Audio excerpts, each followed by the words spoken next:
প্রিয় লিসেনার্স, স্বাগতম জানাচ্ছি আমাদের এবারের এপিসোডের প্রথম ঘটনায়। এই ঘটনাটি বেশ অদ্ভুত এবং ঘটনাটির সূত্রপাত একটি শ্মশান থেকে। আর শ্মশানের ঘটনা নিশ্চয়ই আপনাদের ভালো লাগবে। ঘটনাটি আমাদের পাঠিয়েছেন মোহাম্মদ আকরাম খান অভি। ওনার বাড়ি নেত্রকোনা জেলার খালিয়াজুড়িতে। আর ঘটনাটি যার সঙ্গে ঘটেছে তার এক বন্ধুর দাদা। এই দাদার নাম শ্রী গঙ্গাচরণ দাস আর তার বন্ধুর নাম শ্রী অন্তর দাস। তিনি বর্তমানে একটি ব্যাংকে কর্মরত রয়েছেন। শ্রী অন্তর দাসের দাদা শ্রী গঙ্গাচরণ দাস উনি বেশ সাহসী একজন মানুষ ছিলেন। তিনি মাছ ধরতে বেশ পছন্দ করতেন। ঘটনাটির সময়কাল 1977 কি 78 সালের দিকে। ওই সময় তার বয়স ছিল 50 বছর বা তার কিছু বেশি। আর এই খালিয়াজুড়ি সেখানেই 12 মাসই ব্যবহার করা যায় এমন একটি শ্মশান রয়েছে, যা খালিয়াজুড়ির পূর্ব দিকে অবস্থিত। এই শ্মশানের নামেই ওই জায়গাটার নামকরণ করা হয়েছে। জায়গাটির নাম হচ্ছে শ্মশানখোলা। এর আশেপাশের প্রায় 3 থেকে 4টি গ্রামের মানুষ এই শ্মশানটি ব্যবহার করে থাকেন। তো এই শ্মশানের পাশে কিছুটা পূর্ব দিকে একটি খাল রয়েছে। এই খালটির নাম বড়ইপুরি খাল। এই বড়ইপুরি খাল এখনো রয়েছে। আপনারা যে কেউ সেখানে গিয়ে এই খালটি দেখতে পারবেন, কারণ এই নামেই খালটি পরিচিত। তো ওনার বন্ধুর দাদা গঙ্গাচরণ, ওনার খুব শখ ছিল মাছ ধরা। উনি খুব সাহসী মানুষ ছিলেন। ধরুন যে রাতে বৃষ্টি হতো, ওই রাতে ওনার মাছ ধরার নেশা চাপতো খুব বেশি, কারণ রাতে বৃষ্টি হলে নাকি মাছ বেশি পাওয়া যায়। আর এই কারণে বৃষ্টির রাতে তিনি মাছ ধরতে বেশি পছন্দ করতেন। তো উনি বেশ সাহসী হওয়ার জন্য ভূত প্রেত তেমন বিশ্বাস করতেন না। আর বিশ্বাস না করার কারণে এমন একটি কাজ করতেন যেটা মোটামুটি আমাদের কাছে শুনলে অবাকই লাগবে। আমরা জানি যে শ্মশানে যখন কোনো লাশ পোড়ানো হয়, ওই লাশের ব্যবহৃত বিভিন্ন জিনিস সেখানে ফেলে দেয়া হয়। যেমন তার ব্যবহৃত বালিশ, কাঁথা, লেপ, তোশক বা বিভিন্ন জামা কাপড়, এগুলো কিন্তু ফেলে দেওয়া হয়। আপনারা হয়তোবা জানেন সেটি। তো গঙ্গাচরণ দাদা তিনি যে কাজটি করতেন, যে যখন মাছ ধরতে ধরতে ক্লান্ত হয়ে যেতেন, তখন তিনি ওই শ্মশানের কাছে যেতেন। শ্মশানের ওখানে যে শেড ছিল, ওই শেডে তিনি বিশ্রাম নিতেন। আর বিশ্রাম নেওয়ার জন্য তিনি যে কাজটি করতেন, এই মৃত মানুষের ফেলে যাওয়া কাঁথা, বালিশ, লেপ, কম্বল, এইগুলো উনি সংগ্রহ করে ওই শ্মশানের কাছে থাকা একটি শেডে তিনি সেই জায়গায় কিছু সময় ঘুমাতেন। এইরকম একটা কাজের চিন্তা, এটা তো আমাদের মাথায় আসতে পারে না, কিন্তু উনি এতটা সাহসী ছিলেন। তো এক রাতে বৃষ্টি হচ্ছিল, তিনিও বেরিয়ে পড়েন মাছ ধরতে। বেশ কিছু মাছ ধরেন। তো চিন্তা করেন যে ঘুম আসছে, আর ঘুম যেহেতু আসছে, ঘুমের জায়গাটা তো উনি ফিক্সড করেই রেখেছিলেন। অদ্ভুত প্রকৃতির ঘুম। তিনি শ্মশানের ওখানে চলে যান। আর উনি আগে থেকেই ওই কিছু লেপ, কাঁথা, বালিশ সংগ্রহ করে রেখেছিলেন এবং একটা জায়গায় রেখে দিয়েছিলেন, যাতে করে বৃষ্টিতে ভিজে না যায়। যার কারণে ওটা শুকনোই ছিল। তিনি ওইখানে এসে কম্বলে বা ওই তোশক খুলে কম্বল গায়ে দিয়ে, যেহেতু বৃষ্টি পড়ছিল, একটু মানে শীত ছিল না, গরমই ছিল গরমের সময়, কিন্তু যেহেতু বৃষ্টি হচ্ছিল বেশ ঠান্ডা ছিল। চারদিক থেকে বাতাস আসছিল, ফাঁকা জায়গা, 3 দিকে ফাঁকা, একদিকে ওই শেডের ওয়াল ছিল। তো যাই হোক, বেশ ঠান্ডা লাগছিল। উনি কম্বল গায়ে জড়িয়ে শুয়ে পড়েছেন। ওই সময় তো আসলে ওরকম লাইট ছিল না সেখানে। রাত আনুমানিক 2টো কি 3টা বাজে। হঠাৎ ওনার ঘুম ভেঙে যায় বজ্রপাতের শব্দে। ওই সময় বিজলির আলোতে তিনি দেখতে পান ওনার পাশে একজন লোক ঘুমিয়ে আছে। তিনিও ওই শ্মশানের বালিশ, কাঁথা, তোশক এগুলো সংগ্রহ করে তার পাশে ঘুমিয়ে আছেন। উনি ভাবলেন, কি ব্যাপার, এটা কে? আগে তো একে কখনো দেখিনি। এতদিন ধরে এখানে ঘুমাচ্ছি, এ আবার কি আমার এখানে ভাগ বসাতে আসলো নাকি ঘুমের?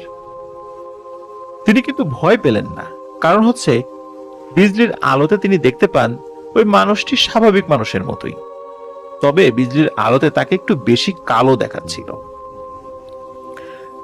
গঙ্গাচরণ দাদা তিনি বেশ বিরক্ত হলেন, ভয় পাননি, তিনি বিরক্ত হয়েছেন। বিরক্ত হয়ে তিনি তাকে ডাকাডাকি শুরু করলেন, এই ওঠেন, আপনি কে, বাড়ি কোথায়, কোন গ্রামে? কিন্তু সে কোনো উত্তর দেয় না, ঘুমিয়ে আছে। বারবার যখন এরকম ডাকাডাকি করছে, গায়ে হাত দিয়ে ধাক্কাধাক্কি করছে, ওঠেন ওঠেন, তখন ওই লোকটি উঠে বসে। কোনো কথার উত্তর না দিয়ে গঙ্গাচরণ দাদার যে মাছের থলিটি ছিল, যেটি তিনি ঘুমোতে আসার আগে যার মধ্যে মাছ রেখে দিয়েছিলেন এবং থলিটা তার পাশে রেখে দিয়েছিলেন, ওই লোকটি কি করে উঠে, ঘুম থেকে উঠে হাতে ওই মাছের থলিটি নিয়ে হাঁটা শুরু করে। এটি দেখে গঙ্গাচরণ দাদা প্রচন্ড রেগে যান, যে এত বড় সাহস, কোনো কথা নাই বার্তা নাই, আমার একটা কথার উত্তর না দিয়ে আমারই ধরা মাছ সেগুলো নিয়ে চলে যাচ্ছে। ওনার এমন রাগ হয় যে উনি ওই শ্মশানে থাকা একটি আধা পোড়া বাঁশ এটি সংগ্রহ করে প্রচন্ড জোরে ওই লোকটির পিঠে মারেন এক বাড়ি। বাড়ি মারার সঙ্গে সঙ্গে একটি অদ্ভুত শব্দ শোনেন তিনি। পানি এবং কাদা, যেখানে আসলে কাদার পরিমাণটা কম, পানির পরিমাণ বেশি, এমন একটা জায়গা আর কি।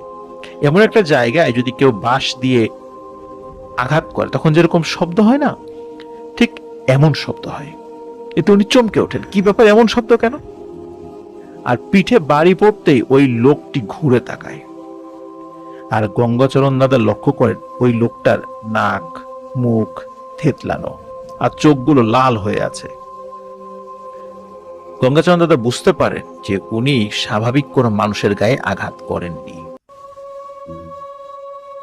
ভয়ঙ্কর চেহারার ওই লোকটি আর একটু কাছে এগিয়ে এসে দাদার বাম দিকের কানে প্রচন্ড জোরে একটি চড় মারেন, আর চড় খেয়ে গঙ্গাচরণ দাদা অজ্ঞান হয়ে পড়ে যান।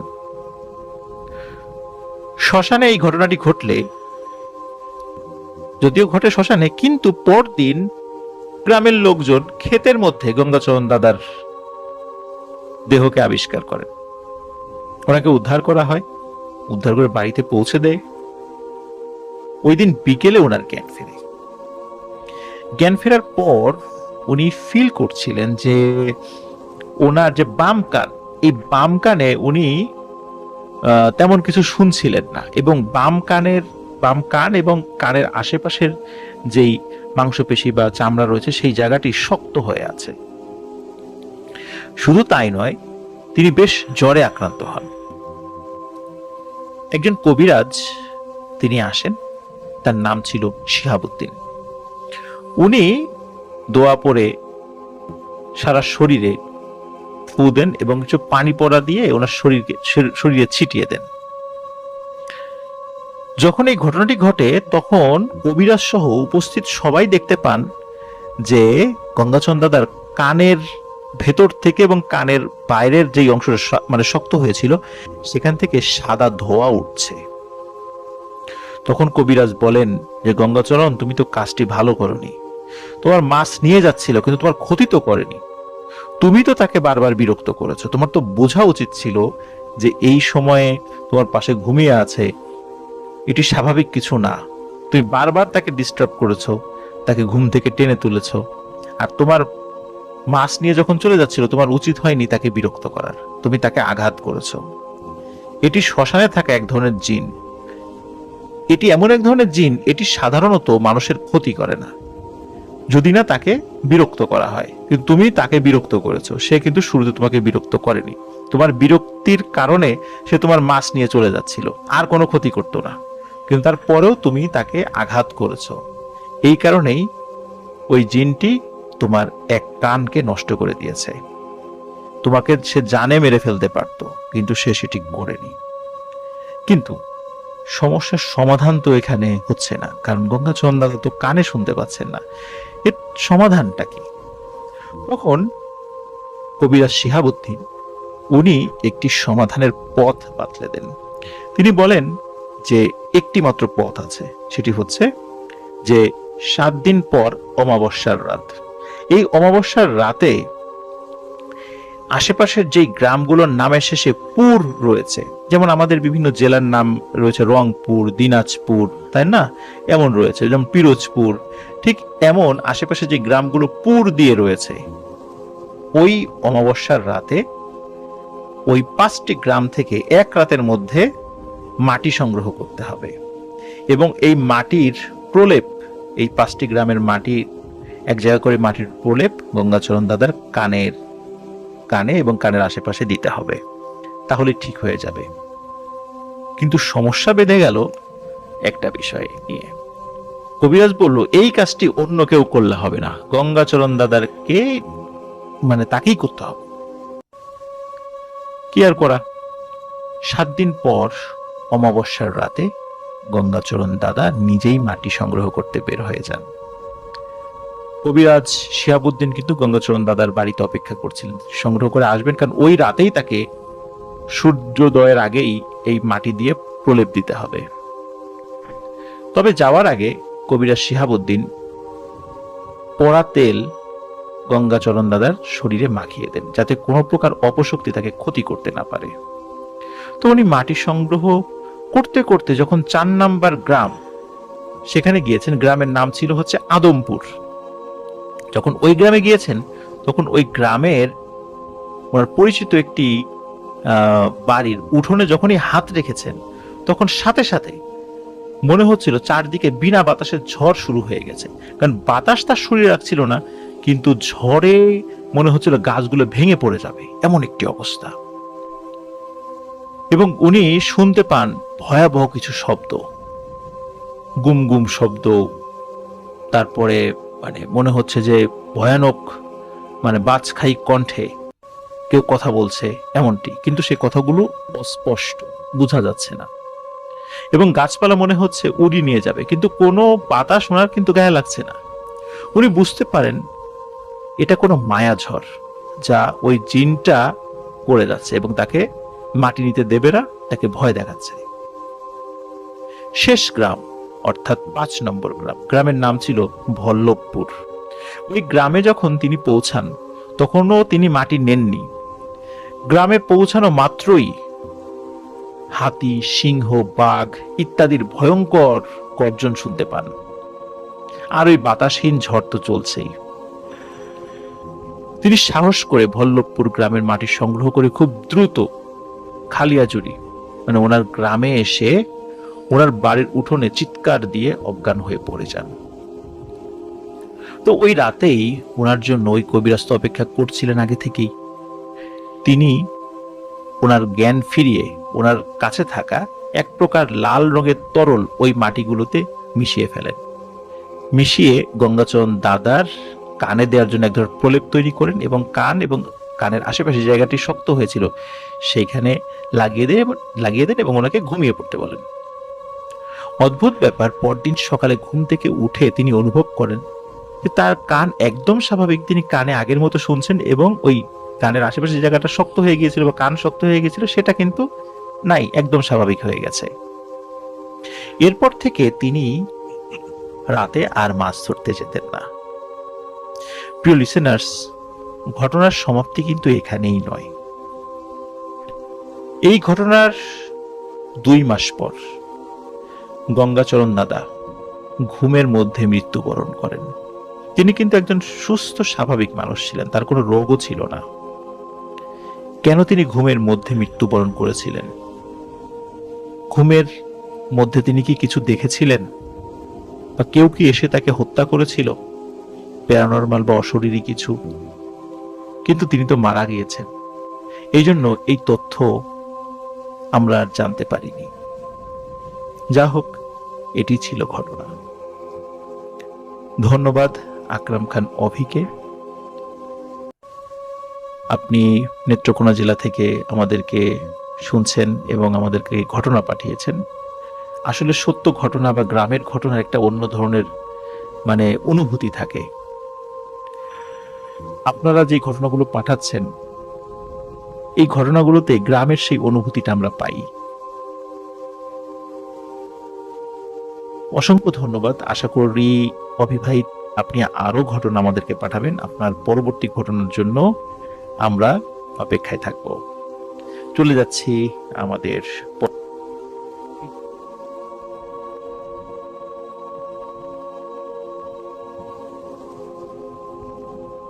প্রিয় লিসেনার্স, স্বাগতম জানাচ্ছি আরেকটি ঘটনায়।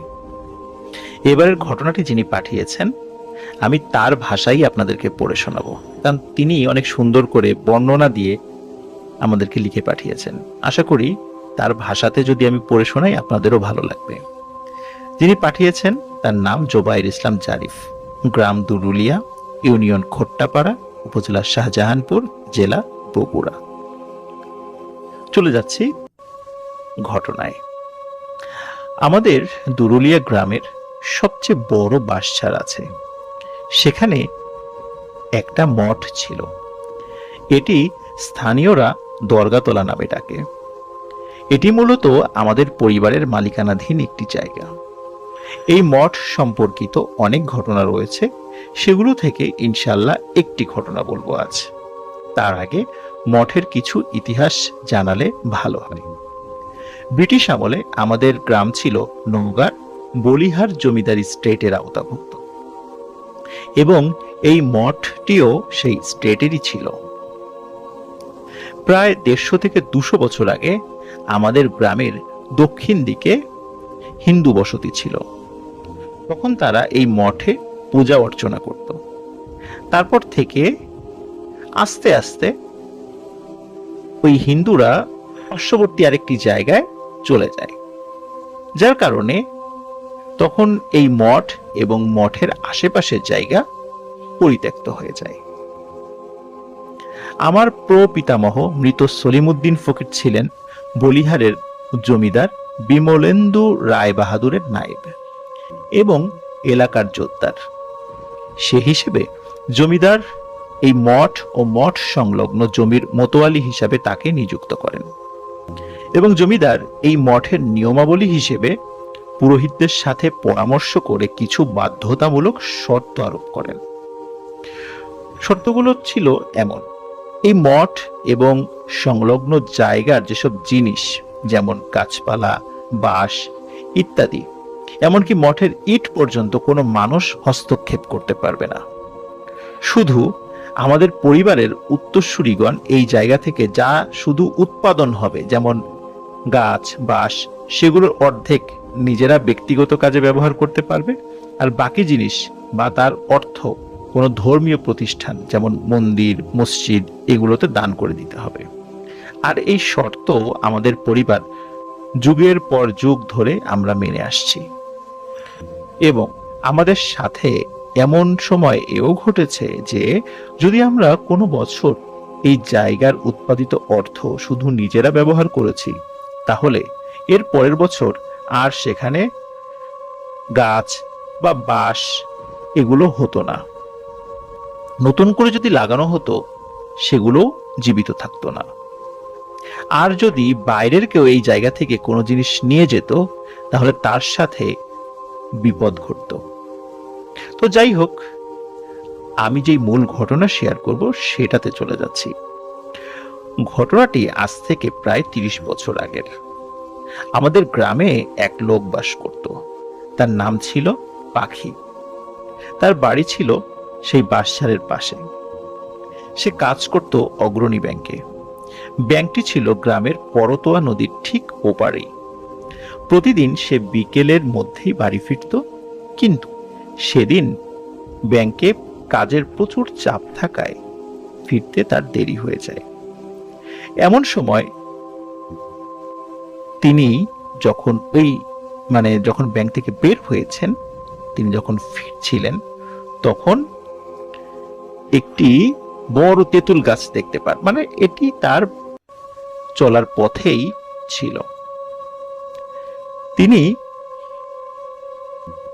বড় করে একটি থুথু নিক্ষেপ করেন ওই তেঁতুল গাছটির দিকে, কারণ তার মুখে থুথু এসেছিল। যখনই তিনি থুথু ফেলেছেন তখন তার মনে হলো ওই তেঁতুল গাছ থেকে কি যেন একটি তার মাথার উপর এসে পড়ল এবং সে জ্ঞান হারালো। কিছুক্ষণ পর তার জ্ঞান ফেরে। তিনি তখন আশেপাশে কাউকে পাননি, মানে এই সময়ের মধ্যে কেউ হয়তোবা ওই রাস্তা দিয়ে আসেইনি। তিনি ব্যাপারটার গুরুত্ব না দিয়ে বাড়ি ফিরে যান। আসলে তার এই জায়গা সম্পর্কে কোনো ধারণাই ছিল না, তাই সে ব্যাপারটি নিয়ে ভাবে। তখন আনুমানিক রাত 10টায় পাখি ঘুমাতে যাবার জন্য প্রস্তুতি নিচ্ছে। এমন সময় দরজার কড়া নাড়ার শব্দ, ঠক ঠক ঠক ঠক। পাখি উঠে গিয়ে দরজা খুলে দেখে পাশের বাড়ির লাদু ভাই দাঁড়িয়ে আছে। লাদু ভাইকে দেখে পাখি অবাক হয়ে প্রশ্ন করলো, কি ব্যাপার লাদু ভাই, এত রাতে আপনি এখানে? লাদু ভাই বলল, হ্যাঁ রে, একটু আসলাম, আমার সাথে এক জায়গায় একটু যাবি, খুব দরকার ছিল। পাখি তখন একটু ইতস্তত করলেও রাজি হয়ে যায় এবং তার সাথে বের হয়ে যায়। পাখির বাড়ির সামনে ছিল বিশাল বাঁশঝাড়। বাঁশঝাড় পার করলেই সেই প্রায় কয়েকশো বছরের পুরাতন দরগাতলা। দরগাতলায় মঠ, আর সেই মঠের দুপাশে দুটি বহু পুরানো বিশাল বড় বড় কলই গাছ রয়েছে। রাতের বেলা দূরের কথা, দিনের বেলায়ও ওদিক কেউ পা বাড়ায় না। যার নাম শুনলেই সবার বুক কাঁপে, সেইখানে লাদুভাই তাকে নিয়ে যাচ্ছে দেখে সে আশ্চর্য হলো। এই জায়গা নিয়ে কত যে রোমহর্ষক গল্প আছে তা গুণে শেষ করা যাবে না। লাদু ভাই হঠাৎ পাখিকে বলল, তুই আমার পিছু পিছু আয়, আমি আগে যাচ্ছি।